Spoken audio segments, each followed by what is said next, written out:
आज हम आपको आसान तरीके से डोसा बनाना बताएंगे दोस्तों। बच्चे की बहुत दिन से मांग थी कि मम्मी समर डोसा बनाओ, समर डोसा बनाओ। तो दोस्तों आज फाइनली मैंने डोसा बना दिया दोस्तों। इतने स्वादिष्ट बने, एकदम कम समय में बने दोस्तों। मैं यहाँ पे लिया 2 कटोरी चावल लिया और उड़द की दाल 1 कटोरी, इसे हमने भिगो दिया। बढ़िया से इसको फटाफट अच्छे से स्मूथ पीस दिया, बढ़िया से इसको बिल्कुल बारीक पीस दिया।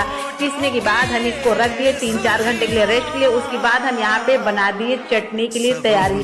हमने यहाँ पे डाले हैं मूंगफली की दाने, मतलब मूंगफली डाले हैं दोस्तों। और यहाँ पे लहसुन, अदरक वगैरह, मिर्ची वगैरह, प्याज और टमाटर डाल के मसाला, हल्दी मिर्ची डाल के कर दिया तैयार। और यहाँ पे हमने तड़का भी लगा दिया है इसमें, जो भी तड़का लगाते हैं अपने चटनी में, चटनी का तड़का लगा दिया। यहाँ पे हम आलू वगैरह का जो भी था हमें उसको भी तैयार करना था स्टफिंग के लिए दोस्तों। और यहाँ पे ये हमारा डोसा है। डोसा भी पूरी तरह से बना के, आप जब भी डोसा बनाए पहले उसमें तेल लगाएं, फिर उसमें। तो दोस्तों आप पूरा वीडियो देख लिया, आप लोग यूट्यूब पर आएगा, पूरा वीडियो देखेगा।